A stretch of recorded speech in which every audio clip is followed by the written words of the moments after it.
You have very small ears. I do have abnormally small ears. It's okay. The holes are big. Most of the time, the drama was me. People can handle their alcohol better than I could. Isn't that funny? Whoopsies. Yes. Bye-bye. Bye.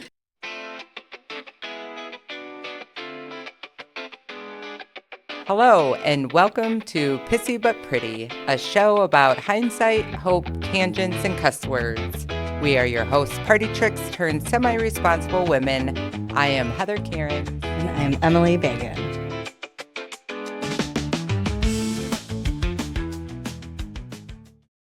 Hello. Here we are.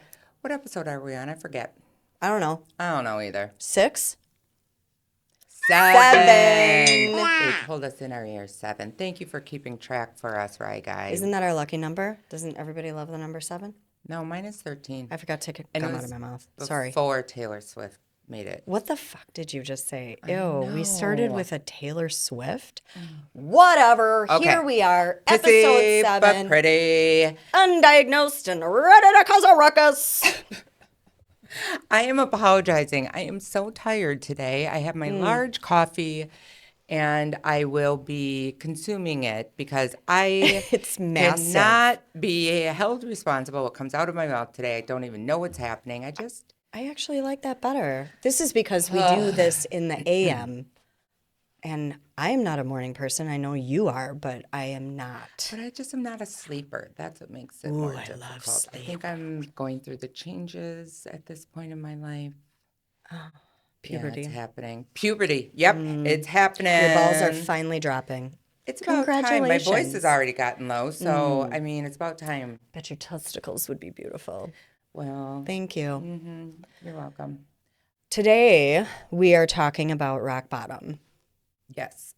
We As kind of opposed discussed mine. Fat bottom. Fat bottom jeans. We make the world go round. Yeah.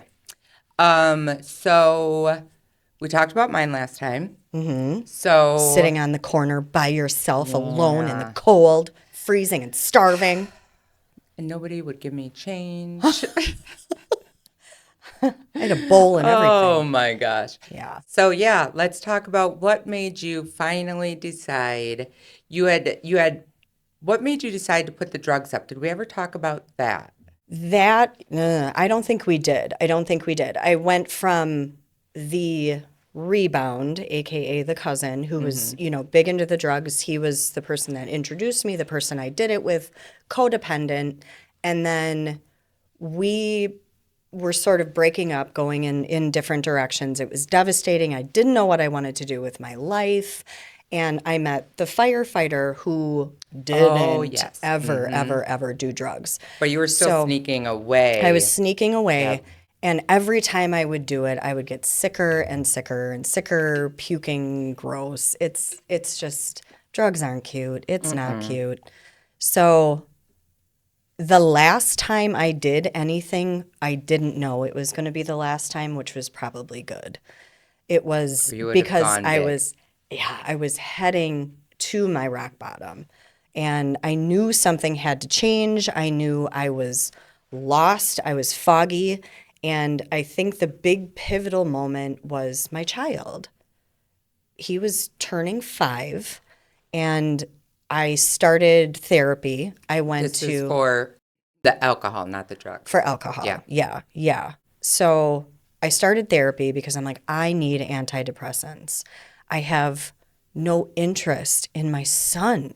I was so disconnected. It was just like he was there, but I didn't care. I didn't fucking care. Yeah. And if you want to really get under my skin, say, I don't care. Because to me, that's so deep and that means so much. It does. You're right. I didn't care. So I was seeing a psychiatrist. I was seeing an addiction counselor. Ironically, picked her before I admitted that there was a problem. And the two of them had talked, and I was, a social drinker is what I told these professionals, but I needed drugs. I needed antidepressants. I needed to feel better. And she was like, you can't do that when you're drinking. If you're drinking and you're trying to feel better, You're sabotaging every single happy thought or every single little happy feeling that you have. If That you're makes a lot of drinking, sense. you're not going to get happy. It's a depressant. Obviously, it does stuff to your brain. Right. So the two of them spoke, and then I saw The my two of who spoke? my psychiatrist and my therapist. Oh, okay. My therapist, who I love dearly, still see her, Heidi. I talked to her on Monday, and she said, "Say my name. Go for it." So Heidi Aw. Nunemacher was integral in helping me save my life. So she says to me, "So you're a social drinker?" I said, "Yeah, I go out and I have a few." And through, her questions and process of elimination, I'm a blackout drunk. And she's like, "You're not getting any medication until you stop that. We are not going to watch you sabotage yourself. You're going to spin your wheels." And I went, "Oh, well, that matters. That means something." So Yeah. that was sort of like in my head. Anyway, fast forward, my son's birthday. He was turning 5, Jonah's birthday. And I bought a bottle of Patron. I invited my friends because that's what I did. And I got annihilated, just annihilated. I don't remember the party. I see the pictures of sweet Joey and his big brown eyes and his little smile, and I'm like, I fucked up. I don't remember. And I drank so much, and I purposely avoided him. That was another huge thing. I didn't care, and I avoided him because I was an embarrassment as a mother. Aw. I was everything I didn't want to be when I had that baby. So that was it. That was it. I kind of went, The next okay, day? yeah. Looking at the pictures and being like, I don't remember that. And being like, how fucking selfish. You had all your friends over. All of my pictures were of us doing shots in the kitchen and just playing and acting a fool. And then there's these few little ones of the person I brought into this world, and I'm nowhere near him. And Rick is taking care of it, and the family is there, and I'm nowhere to be found. It was that simple. It was that simple. Now, like you and like all people who have struggled with addiction, I had multiple rock bottoms. Right. Multiple. I remember passing the fuck out, and at one point I was on multiple drugs and very, very drunk, and I kind of did a little fainty sort of thing. And I remember this voice in my head telling me, "You have to wake up. You got to go back. You got to go back. You got to wake up. You just took 8 years. 8 years are gone." I don't know what that was. And I get goosebumps still even describing that, but just, it was terrible. 8 years are gone. 8 years are gone. Wow. And I'm so scared on my deathbed, I'm going to sit there and be like, I could have lived 8 extra. But I lived such an awful life, and I chose to die instead of live for so long that I might have cut this short. That's a terrible feeling. Well, but look where you are now. Mm-hmm. I remember you talking to me about you would get such bad hangxiety, we call it. Yeah. And like the next 4-day hangovers. Yeah. And you would get actually like suicidal. Yep. Which is, I think, as I've like mentioned that to other people, Yeah. I never had that experience. I would get like down and be like, that's never going to happen again. And of course it would. But like you would actually have thoughts of killing yourself because The loathing. yeah. And obviously, suicide is selfish. But when you're in that position, you feel like everybody will be better off. Jonah, my child, you will be better off. I am doing nothing for you. That was rough. That got hard. So after that, I hung it up. And I remember about a month later, I went to, I don't know, a little like summer-ish party, and I said, I haven't had a drink in a month. I got laughed at. And they're like, fuck you. This is not you. You are not stopping the Okay, how person long you is this gonna are. last Yeah, for? yeah. Mhm. And it wasn't like I had ever tried it before. It wasn't like I ever told anybody like, "Ooh, this is the last time I'm gonna be snorting oxy. This is the last time I'm gonna smoke weed. Yeah. This is it, the last ecstasy." I never said that. But at that point I did. I said it and I got laughed at. And I remember being, okay, let's I'll show go. I'm you. going to show you because I'm also a very stubborn person, Yeah. luckily. And I succeeded. I chose to succeed. And yeah, I tried AA. It was very scary because it did remind me of going into like the Kingdom Hall with like the Jehovah's Witnesses, Oh, everybody just sure. in my face. And I'm like, I don't want to be your best friend. I don't want to Sure. carpool. I don't want to know you. We Don't no. call me when you're having issues. I got my own. Holy moly. Yeah, Yeah. that was hard. The first one was really awesome. I went to AA and it was the middle of a day and like a Tuesday or something, and it was gentlemen and they were so sweet and wonderful. And there was a guy there that was at least 187 years old and he At was least. just, yeah, welcome. It's so wonderful to see you. And I'm like, "Okay." But, you know, then it was the big one like on the Saturday and it was scary. It was scary. I know Heidi got it though. She understood because she had had all that time with me learning Yeah, I about. can imagine if you had to do all of that in your religious experience that didn't turn out well for Oof. you. That had People to are have been, scary. that's They were scary. PTSD Yeah, big time. Big time. for I sure. froze up when I walked into that AA meeting. But she knew, you know, this is a working program. This is, and the chances of me or anyone just doing it is very slim. It's so slim if you don't have that support Yeah, group. yeah. But I met Jonah for the first time then, and that was it.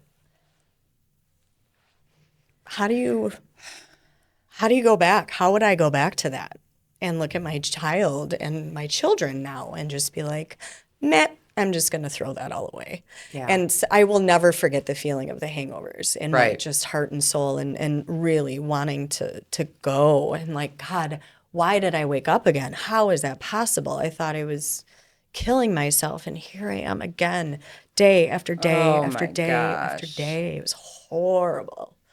Yeah. So yeah, I think it all worked out exactly how it should have worked out because, ta-da, here Yeah. we are, I mean, 9 years sober.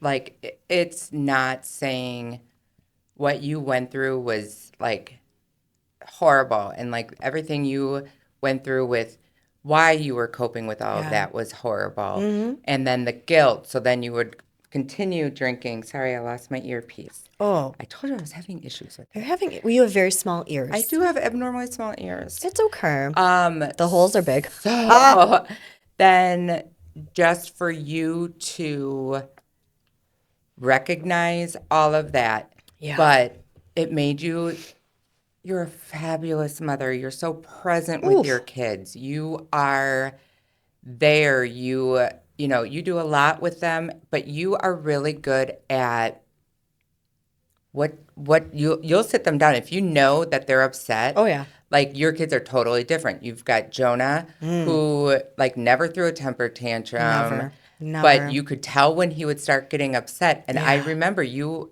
as he's been growing, you've sat him down and been like, let's talk about this. What Yeah. can I, like, if you don't want to do this, you don't have to do this. Right. And then Right. with Shyla, completely different. She is a no-limit soldier that will fuck your shit up. I remember she gave you a shiner once while we were on vacation, Yeah. throwing a temper tantrum, and you were holding her in your lap because she didn't want to sit in the high chair. Yeah. And of course, then she would want to run around the restaurant, Yeah. and you were holding her in your lap, and she Head-butted me.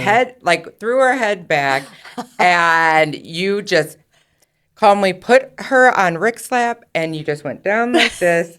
And took you a couple seconds. I The was next like, morning, yeah, woke up with again. the shine. I'm like, well, I guess was she a really fatty. gotcha. It was a good one. She really gotcha. Yeah. But That was a good one. you are, I think because of how we were raised too, where you're throwing a temper tantrum, go sit in the corner, whatever, Right. you will sit there and you'll want to talk about it with her. Like, we're Yes. not going to act like this. Correct. You're really a good mom, and you're really good at not repeating, Patterns. yeah, what your parents would do with you. I hope, not that my parents were bad. I do think I had a great childhood. I think my parents, in many ways, will try to mimic what my parents did for us, or Sure. like I try not to be as strict as my parents were. I try to be more open with my son than my parents were, but I, in many ways want to mimic that. But you also, like, you have to, Parker's so different from yeah, you. and you are really good at sitting that, like, that's just one of the things, that many ways that I look up to you in that way. Like, I you're love really good that. Thank about you. that, and thank God you sobered up and became the mom that you are now. They deserve this mom. Right. Right. When I had Jonah, I wasn't sure about having kids ever. I didn't think it was going to be in the cards for me. Well, with I what was you grew up with, I'm sure was right. daunting It was too. very daunting. I didn't want him to ever feel, sort of the mental illness that I had, whatever. But when I had him, it's that, that mother's whatever instinct, whatever you want to call it. But I was just like, oh my gosh, I have never, ever, ever known love like this.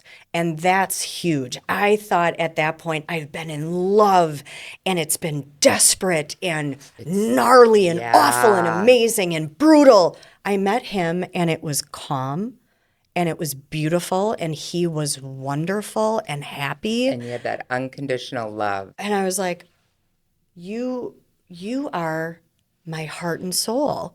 But then I was messing it up. I was fucking it up and I was pushing him and pushing him further and further and further away because you can't see this. I don't want you to know me like that. I know you, but you can't know me Right. like a lot of the relationships that I had had in the past. You can't get to know me. I still struggle with that.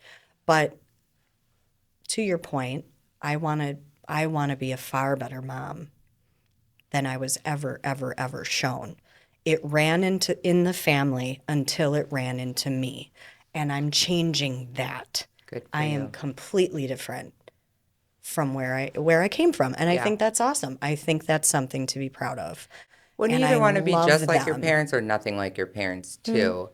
In a lot of ways, I'm kind of both, but Yeah. you were really good at recognizing I'm breaking that cycle. I don't want my child to feel anxious like I always did around my mom. Yeah. And when you were drinking and when you were anxious, So when you were mad. hungover, I'm sure, Oh, I mean, thank God he was younger at the time, but yeah. can you imagine it now? Like, I know him and I know he always wants to make sure you're good too. I mean, he's just a caring soul. Yes. And if Yes. he were to feel your anxiety now, Yeah. can you imagine? Or Shyla, Yeah, who she is just an empath through and through. it's true. You get riled, she's gonna show you up. Yeah, So yeah, but yeah, the hangovers were miserable, and I was angry, and I was a hitter, and I was violent and awful and nasty and crying, and he didn't need to see that. He didn't need to recognize that or yeah. understand that there was something very wrong. Right. So yeah, that Unlike was you, I said I was going to quit drinking many times. Like, yeah. I would, in some ways, I self-sabotaged myself. Like, I would wake up bloody and bruised, Oh from the God. many times falling. Yeah. And just, I actually had a friend of mine say to me once when I walked into work, yet again, with road rash on my face, she Yeah. was like, do I need to be concerned? Yep. Is this really Digger hitting you? Right. And I'm like, Holy oh crap. my God. First of all, that ain't going to happen. No. Second of all, if you were to know how awful I was to him last night, Yeah. like, you would be worried for him. Correct. Like, and in no way, I remember one time I had no recollection of this. It was the first time I ever fell bad. And my mom saw me, and I was lit. And I could not remember the half an hour prior what happened. And she goes, Whoa. Heather, what happened? And I said, I don't know, ask Digger. She took that as, and she was like, then the next day she was like, Heather, what happened? Like, because he's such a kind soul too. Very. Like, he would never, pretty much got raised by a single mom since his his parents got divorced when he was young. So he would never treat a woman like that. It's very and sweet. So the fact that she actually had doubts, and then my friend had doubts, what was I doing to this poor man? You had to blame something. You had to blame somebody. I just couldn't remember. Right. I was like, I don't know, ask Digger. And they took that as to that. And so the multiple times I would say, I'm done drinking, I'm done drinking, I'm done drinking. And then for it to actually stick, I think I was more proud of myself than probably other people were. But I just remember when I finally told my family the reason why, as we discussed last time. Correct. And I think then they actually got it, like, this is going to be the change. Right. And now, in a couple months, it'll be 4 years for me. And Christmas time was Digger's 2-year anniversary of not drinking. And he could handle his liquor much better than me. Yeah, for sure. But he was definitely, like me, social drinker. We never wanted, like, you get a little buzz, you never wanted the party to stop until he knew how, like, he had a couple, like, where he was just really gone and whatever. And he knew I was nervous. He didn't like me being nervous. So he was like, I'm going to take a page out of your book. And I was like, no. You're not doing it because you think I want you to quit. You need your I own am book. not telling you to quit. Yeah, no. Because then you'll resent me and whatever. Yep. But then he's like, he is now so happy he did it. Yeah. He's still in the phase, though, like I was for a while. And I remember talking to you, like, you don't want to go to a bar because you get, like, I remember being so anxious anytime I would be around people that were drinking. Yeah. Because I was like, the drama's going to start. Yeah. Most of the time, the drama was me. People can handle their alcohol better than I could. Isn't it funny? Whoopsies. Yes. But then, like, so the first time that we were around people that were really drinking, we were at my son's birthday party, which he wanted to be like this camping weekend. So I was like, hey, the party's going to be at this time. Come. Or if you want to camp, we're going to do this. Yeah. And do you remember one of the moms got so wasted that she got in a fight with security. She got in a fight with a child. Yes. Whoops. Yes. Who was sort of bad-mouthing her kid, and her kid got in a scuffle. Yeah. And she just was like, whammo, and security and yelling and screaming. And we're like, oh. Yes. And I remember her son telling me, I hate it when my mom drinks because she gets like this. Yeah. And I'm like, that to me spoke volumes. And I was like, oh my God, I hope that Parker doesn't have any recollections,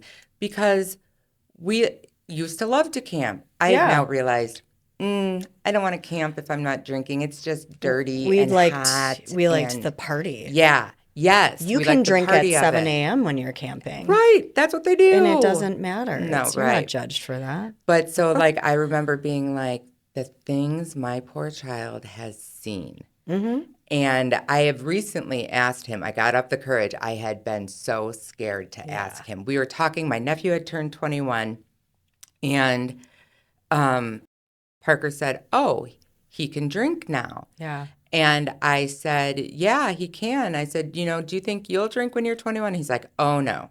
And I'm like, Parker, I want you to know that it's okay if you decide to. When you're 21, that is your right. You can. If you can do it responsibly. See, I don't know.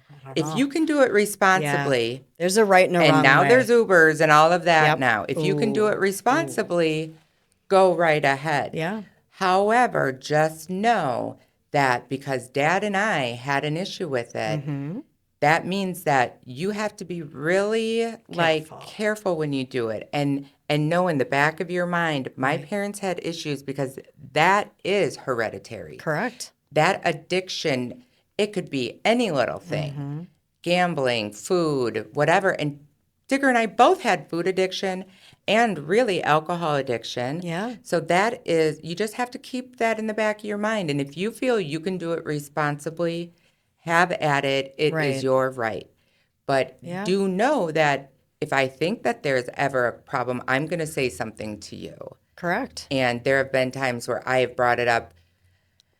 Like, it's so hard now. Like, when you try to bring it up to somebody that you think might have a problem, I'm not like, they look, oh, because you're sober now, you can tell me that. Fuck and yeah. It's like, yes. I'm not judging you at all. Yeah, but I just don't want you to see where I got to. And I think that's the whole. You have the opportunity to be better, exponentially better, happier, healthier, the best version of you. And the only thing that's getting in your way is you. Yeah. I didn't know I was an alcoholic until I stopped drinking. Yeah. I quoted that from Steve-O from Jackass. Love that. Aww. I didn't know I was until I hung it up. And I was like, holy cow, I miss my best friend. Yeah. But that is why I'm judging you. That maybe that's not the right word, but yeah, I'm judging you it's because caring. You can do better. Yeah, you that's will true. Be better. Yeah. If I didn't care, I wouldn't say anything. Yep. So, well, all right. Here we are, Fat Bottom Girls. Episode 7. Oh, I wanted to mention too. Yes. Audience, the 2 people watching us or listening, if you have any questions for us, email us, and we're going to address questions in a future episode. Anything else you want to hear more about? Anything you want to, I don't even know, questions about what has happened? Yeah. Or if you have questions about what we went through, what you've gone through, share with us your stories. I love it. Yeah. Let us know, and we will share those on a future episode. Absolutely. All right. See you around. Peace. Why do I always do that? I don't know. Yeah. Okay. Why not? Bye-bye. Bye-bye. Bye. Thanks for letting us tickle your ear hole and not turning us off after the first 30 seconds. Don't forget to subscribe and join our email list to get in on the action.